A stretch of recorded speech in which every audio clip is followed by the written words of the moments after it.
আপনি কোন কোন জায়গায় কোন জুরিসডিকশনের লোক? ডানলপ ট্রাফিকের আছে। না, ডানলপ ট্রাফিক আমি দেবো না, আপনি কমপ্লেন করুন।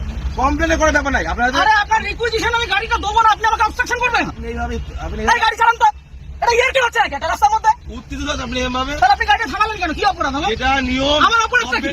আপনার অপরাধ। তাহলে গাড়িটা থামালেন কেন? বলছি তো থামানো গাড়িটা। আরামসে। মহামুশকিল। অপরাধে কিছু করেন না আপনি। কি সমস্যা? আপনাকে বলেছে আপনি গাড়ি চেয়েছেন, আমি গাড়ি দেবো না, এবার কি করবেন আপনি? এইভাবে আপনি গাড়ি না, এইভাবে হবে না, এইভাবে সব ভুলে যান। আমি গাড়িটা প্রাইভেট নিজে গাড়িটা কিনেছি। হ্যাঁ অবশ্যই। হ্যাঁ, গাড়ি তাহলে আপনি গাড়িটা আটকালেন কেন? সবাই কি অপরাধ? অপরাধ কিছু করেন না। আমি গাড়ি দেবো না, কি অপরাধের করবেন? কথা বলা হয় না আমি আপনাদের। গাড়ি দেবো না, কি করবেন? আমি গাড়ি দেবো না, কি করবেন? নিয়মটা মানতে হবে। না, কোথাও নিয়ম হতে পারে না। ইলেকশনে এভাবে হয়ে হতে পারে না, ইলেকশনে হতে পারে না। আপনি উত্তর প্রাইভেট প্রপার্টি আপনি নিতে পারেন, আপনি বলুন, আপনি উত্তপ্ত হবেন না এইভাবে। আপনি বলুন কি আমার করেন? কাজের জন্য নয়, গভর্নমেন্ট কাজের জন্য। না, গভর্নমেন্টের কাছে দেবো না। অরিত্র দত্ত মানে ডান্স বাংলা ডান্স জুনিয়রের যে অ্যাঙ্কার ছিল, পরবর্তী সময়ে রাজ চক্রবর্তীর বিভিন্ন সিনেমাতে দেখতে পাওয়া গেছিল, সেই অরিত্র তো এখন বেশ বড়, এখন সিনিয়র পার্সন হয়েছেন। তিনি সব জায়গায় বুদ্ধিদীপ্তভাবে বিভিন্ন স্পিচ দিয়ে থাকেন, politically analyst person, social science নিয়ে পড়াশোনা করেছেন জেইউ থেকে, এবং তার সাথে অভিনয় এবং তার সাথে সিনেমাটোগ্রাফি রিলেটেডও কাজ করছেন। তো সেই অরিত্র হঠাৎ করে যখন কাজের সূত্রে রথতলার প্রতি যাচ্ছিল সোদপুর থেকে গড়িয়ার পথে, তাকে গাড়ি ধরে আটকায় পুলিশ ডানলপ ট্রাফিকের আন্ডারে রথতলা মোড়ে, এবং বলে যে ইলেকশন পারপাসে তার গাড়িটি নেওয়া হবে। ইউজুয়ালি কী হয়, ম্যাক্সিমাম টাইম দেখা যায় যে ভোট শুরুর ঠিক 2 মাস আগে থাকতেই প্রাইভেট গাড়িগুলোকে বেছে বেছে পুলিশ ধরতে শুরু করে এবং রিকুইজিশন স্লিপ গাড়ির কাছে লাগিয়ে দেয়, যাতে অন্য জায়গা থেকে গাড়ি কেউ কালেক্ট না করতে পারে, এবং পার্টিকুলার একটা ডেটের জন্য এই গাড়িটিকে রাজ্য সরকার বা কেন্দ্রীয় সরকার তথাকথিত ইলেকশন কমিশন নিয়ে নেয়। অ্যাকচুয়ালি ইলেকশন কমিশনের আন্ডারে গাড়িটা চলতে থাকে ভায়া স্টেট পুলিশ। এখন এখানে যখন অরিত্রকে গাড়িটাকে আটকানো হলো, সে তখন বলতে থাকে যে এভাবে গাড়ি নেওয়া যায় না। সত্যি কথা বলতে কি, আমি নিজেও জানতাম না যে এরকম আইন আছে। আমি জানতাম যে গাড়ি চাইলে দিতেই হয়, কিন্তু ইউজুয়ালি যখন সরকারের গাড়ি, দেন কমার্শিয়াল গাড়ি বলতে বাস, ট্যাক্সি, এগুলো যখন এক্সস্টেড হয়ে যায়, সংখ্যার পরিমাণ মানে ডিমান্ড অনুযায়ী সংখ্যা কমে যায়, তখন রাজ্য সরকারের আন্ডারে যে গাড়িগুলো চলছে, মানে অ্যাকচুয়ালি স্টেটে যে গাড়িগুলো চলছে, সেই গাড়িগুলোকে ইলেকশন কমিশন পুলিশের মারফত নিতে থাকে। এবং সেখানে কিন্তু এরকম ডাইরেক্ট রাস্তা থেকে নিতে পারবে না, তার বাড়িতে চিঠি পাঠাবে, ডিও ডিএম এর মাধ্যমে চিঠি পাঠাবে, এবং তারপরেই গাড়িগুলো কালেক্ট করা যায়। এই পুরো নিয়মটা কিন্তু এখন অরিত্র খুব সুন্দরভাবে অ্যানালিসিস করে বলেছে, যেটা আপনাদের হয়তো অনেক কাজে লাগবে ইন ফিউচারেও। এই স্টেট অফ জাস্টিফিকেশান এবং এই অ্যামেন্ডমেন্ট এবং 2006 যে স্পেশাল কেসটা হয়েছিল, সেখানে হাইকোর্ট কী রায় দিয়েছে পুরোটা দেখুন আগে। প্রসেসটা কি, কলকাতা হাইকোর্ট 2006 সালের একটি গুরুত্বপূর্ণ জাজমেন্টে একথা স্পষ্ট করেছিলেন যে যেহেতু ব্যক্তিগত কোনো গাড়ি, ধরুন আমি গাড়ি কিনেছি, আমি গাড়ির মালিক, আমি গাড়িটা চালাচ্ছি, আমি তো কোথাও ভাড়ায় খাটাচ্ছি না বা সাবটেনেন্ট করছি না, কিন্তু ইলেকশন কমিশন যখন আমার থেকে গাড়িটাকে নিচ্ছে তখন সে একরকম একটা ভাড়ায় খাটাচ্ছে এবং আমাকে তার বিনিময়ে সে একটা ধরুন কম্পেনসেশন দিচ্ছে। তো তখন হাইকোর্ট এটা ক্লারিফাই করেছিল যে যেহেতু প্রাইভেট গাড়ি ভাড়ায় খাটানো যায় না, তো সেই কারণে সরাসরি এই ব্যক্তিগত গাড়িকে একদম চাইলেই নিয়ে নেওয়া যায় ক্রোক করে, এই কনসেপ্টটা খুব একটা নিয়ম সিদ্ধ নয় বা আইন সিদ্ধ নয়।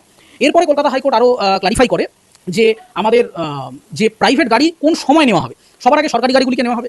সরকারি গাড়িগুলি যদি সংখ্যায় শূন্য হয়ে যায় বা কমে যায় তার সংখ্যা, তারপরে আসবে হচ্ছে কমার্শিয়াল ভেহিকেল, যেরকম ধরুন আপনার বাস, ট্যাক্সি, এই ধরনের গাড়িগুলো। সেই গাড়িগুলো যদি সংখ্যায় শূন্য হয়ে যায়, তাহলে তখন সরকার অফিসিয়ালি লিস্ট তৈরি করবে যে আমার প্রাইভেট গাড়ি এবং কমার্শিয়াল ভেহিকেল সমস্ত এক্সস্টেড হয়ে গেছে, রিসোর্সের সব ব্যবহার হয়ে গেছে।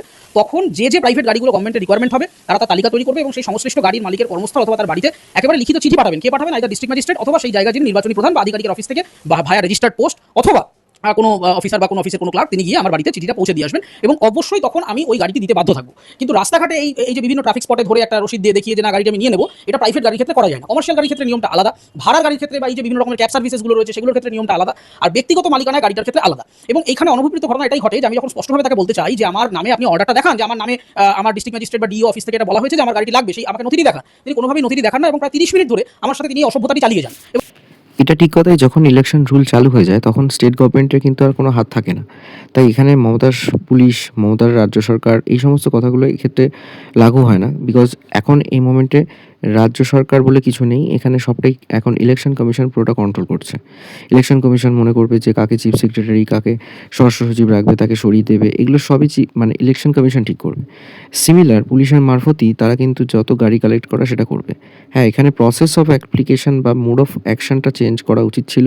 হয়তো মেবি এই ডানলপের পুলিশ কমিশনারেটে, মানে ডানলপ ট্রাফিকের আন্ডারে যে এই পুলিশ আদিন শেখ ইয়া আনসারি শেখ এরকম কিছুটা নাম আছে, তিনি হয়তো নিয়মটা জানে না, হয়তো 2006 সালে কি ঘটেছে, কি কেসে জাস্টিফিকেশন দিয়েছে, ক্ল্যারিফিকেশন হাইকোর্ট বলেছে যেভাবে গাড়ি কালেক্ট করা যায় না, হয়তো তিনিই নিয়মটা জানেন কিনা, অনেকেই তো জানে না।